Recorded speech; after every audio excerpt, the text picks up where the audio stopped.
Bienvenue à toutes et tous sur la chaîne Disciples. Avant toute chose, merci de vous abonner. Ça encourage notre travail. Likez et partagez au maximum. Dans cette vidéo, je vais vous parler du métier d'enseignant spécialisé qui est peu ou pas connu.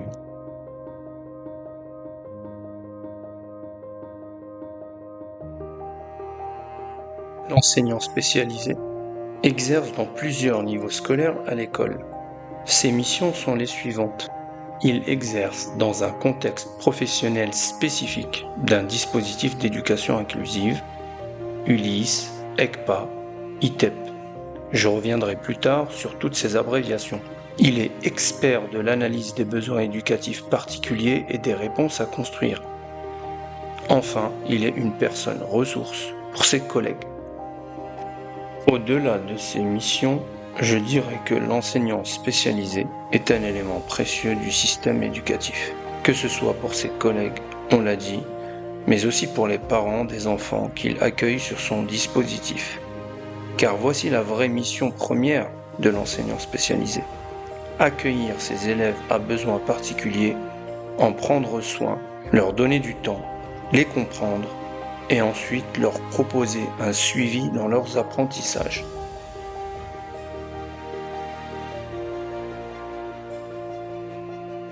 Comment est recruté l'enseignant spécialisé? L'enseignant spécialisé est un professeur des écoles, donc il a passé le concours de professeur à la base. Ensuite, il obtient ce que l'on nomme le KPI, le certificat d'aptitude professionnelle aux pratiques de l'école inclusive. Dans mon cas, j'ai enseigné à tous les niveaux de l'école primaire, de la maternelle jusqu'au CM2, et puis au collège. J'ai vu les difficultés des élèves devenir de plus en plus importantes. J'ai vu le nombre d'élèves avec des troubles croître de plus en plus. Puis, je me suis intéressé à ce métier pour enfin le devenir. Ce que je peux vous dire, c'est que c'est passionnant et qu'une fois le pied dedans, il est très difficile d'en sortir. Passons maintenant au quotidien de l'enseignant spécialisé. Avant tout, c'est un métier qui demande beaucoup d'organisation. Il faut savoir que selon les dispositifs d'éducation inclusive sur lesquels vous serez, vous n'exercerez pas de la même manière. Même si aujourd'hui je suis sur un autre dispositif, je vais vous parler du métier de l'enseignant spécialisé sur un dispositif ULIS. Alors c'est quoi un dispositif ULIS? C'est une unité localisée d'inclusion scolaire. En clair, on peut dire que c'est une salle de classe aménagée dans les écoles primaires pour accueillir les élèves ayant des troubles. Donc ce n'est pas une classe comme les autres, c'est un dispositif. Les élèves accueillis ne sont pas spécifiquement vos élèves. Les élèves sont inscrits dans une classe de CP au CM2, ils ont leur propre maître ou maîtresse, et puis, en collaboration étroite avec la maîtresse, on convient d'un emploi du temps pour l'élève. Cet emploi du temps est réparti entre les deux classes, un temps dans sa classe avec les autres camarades et un temps au sein du dispositif pour travailler de manière individualisée.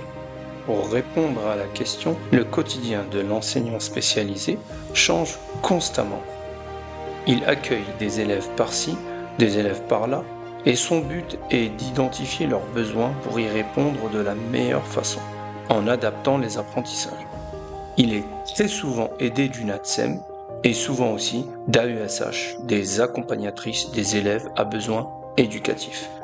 L'enseignant spécialisé devient alors un coordinateur, c'est-à-dire que c'est à lui que revient le rôle de coordonner le dispositif, de faire en sorte que chacun y trouve sa place. À savoir aussi que l'enseignant spécialisé intervient par exemple au collège, comme c'est mon cas aujourd'hui, notamment en SECPA, section d'enseignement général adapté. Là, son rôle est justement d'adapter les apprentissages pour les élèves orientés vers le milieu professionnel. Et nous en arrivons maintenant à la question: quelle méthode utilise l'enseignant spécialisé? Alors, rappelons que l'enseignant spécialisé doit adapter les apprentissages.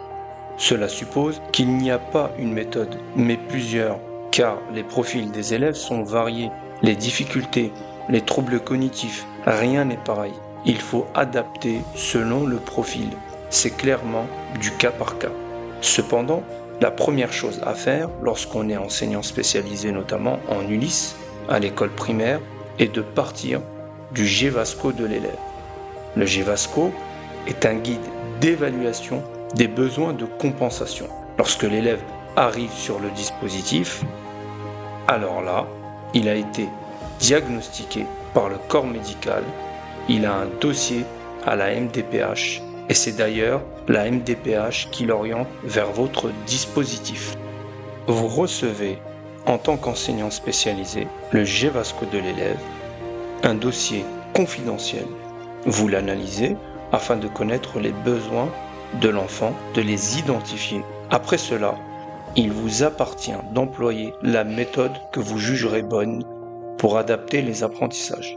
Après avoir épluché ce GVASCO, je propose très souvent à l'élève une évaluation diagnostique dans plusieurs domaines, français, mathématiques, logique, compréhension par exemple. Les résultats vont me permettre d'élaborer un programme et des progressions adaptées. Voilà, ce premier épisode est terminé. J'espère ne pas avoir été trop saoulant. Il faut dire que la terminologie dans ce corps de métier n'est pas très simple, donc j'ai fait au mieux. Et encore, je ne suis pas rentré dans tous les détails. Ce dont je suis certain, c'est que cette chaîne intéressera beaucoup de parents qui sont dans le besoin, qui ne comprennent pas forcément tout, on le sait, mais aussi beaucoup de collègues qui débutent et qui ont besoin de conseils. J'espère que cela aidera tout le monde. Dans un épisode 2, concernant mon métier, je reviendrai sur comment j'adapte les apprentissages. Merci de m'avoir écouté. Si ce n'est pas encore fait, abonnez-vous et prenez soin de vous. À bientôt.